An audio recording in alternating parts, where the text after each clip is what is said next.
So I'd just like to demonstrate the lighting circuit within this Swift Fairway Classic. The first area we need to come across to is going to be the command panel. We need to hit the lighting button, which is this center one on the top. If we hit that, it brings you to this screen, and you see you've got two systems here saying off on both. Turn that one on, and you can see at the front end of the caravan we've got some illumination at locker height. If I do the same again on the dimmer one, it's doing exactly the same, but now we're doing the lights at the rear of the vehicle, and they're going to be above the wardrobe, etc, like so. So you got your on off buttons there very quickly. You can also change the intensity of the light being emitted off these by lowering it down. So I'm minusing the light intensity, as you can see, and you get it to a more desired light level. Or you can bring it right back to where it was, which is what I have at 100%. That's just me. And if I don't want them on, I could also just turn that section off there. Okay, so very quickly, control of them that way. There's also various switches located around the vehicle.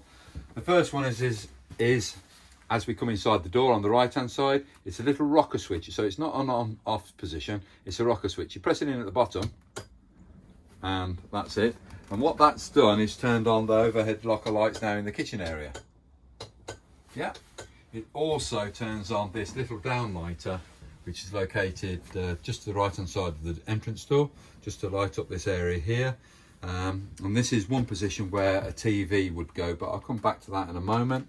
So I'll come back to the television positions in a moment. So one switch there just inside the door. Underneath the locker itself, there's another little switch here. It's white, you just press that and that does the little downlighters that appear here. And you get the same on the off side of the vehicle. Another rocker switch here, which illuminates these small downlighters there. Centrally, we've got one on the console pod. And again, it's just a case of operating the switch there. So it's finding out where all these switches are and what they do. This one again is going to do the downlighters underneath the lockers here. And if I want to turn off these front lights here in this overhead locker, rather than turning off the dimmer on the panel, if I hit that switch there, you can see that they go off by themselves. And again, that's just a rocker switch, not an off switch. So moving now into the bedroom area, we're coming to the side of the wardrobe, just on this plinth here. We've got another little rocker switch, which is going to turn off the overhead locker lights here, and also the downlighter that you see in this makeup area. But we also have downlighters here which operate individually. So you've got one switch here and there's another switch there that obviously if you're reading and your partner doesn't want to be disturbed, they can have their light turned off but your light turned on individually. And then the only remaining light internally is going to be on the side of the vanity basin.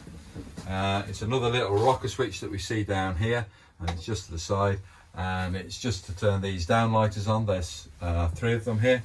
But also in the shower compartment, now this is a little bit more difficult. If you can just stay there. So we've got a little centre blue light you see there. If I press that now, it's going to go off. If I do that again, I just get a little background light. So that's typical for night time, just to give you a bit of illumination in this area. Or I can have it turned on completely. So that's touch sensitive light. Now I could turn on the shower and be really nasty because you can't get out. So here you go anyway, sorry about that.